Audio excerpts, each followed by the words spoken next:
movie or so many of your others. How do you perfect it? Are you looking in a mirror? Are you in the shower? When do you hammer it home? I don't think about it that way. I mean, I sort of have an idea inside me that I understand how this person speaks, and then I corroborate that listening to, if it's someone from another country, I listen to tapes of people speaking, or I go, downtown and sit in a cafe where, in New York, polyglot America, you can hear everybody. I listen in. I love listening in restaurants. Yeah. Oh yeah. Well, thank you. You had amazing success with Mamma Mia, and Broadway loves you. Any idea of possibly coming to Broadway, being on the stage anytime soon? I don't have a plan for that, but I would like to.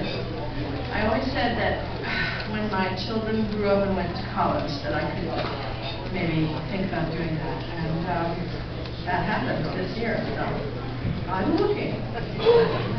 Ms. Page, I'm sorry, I'm Ted from me up front, but right in front of you. Hey, thank you for your words, your benevolent words. I appreciate that. But I want to ask you about Julia Child, and congratulations on your role. Thank you. Awesome. Was it ever, forgive me if this has already been addressed, but was it ever researched how Julia Child felt about her work being repurposed like that? Because in the film it seemed to be not, like she was edgy about it, but it never really got answered. Yeah, well, yes.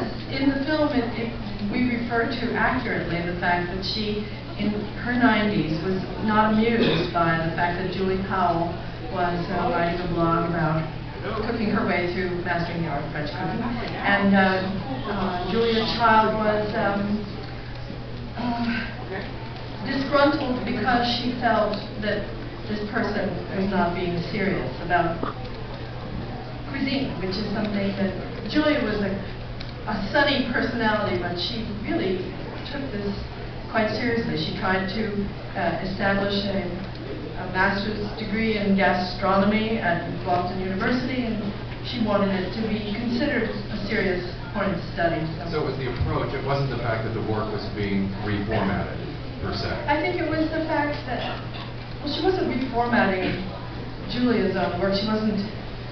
Julie Powell wasn't changing the recipes. She was just cooking her way through it. But I think she was offended by the language. She was a lady of a certain age, of a certain time, when you didn't say fuck, fuck, fuck, fuck, fuck all the time. She was not used to it, and I think it upset her. Ms. Drake?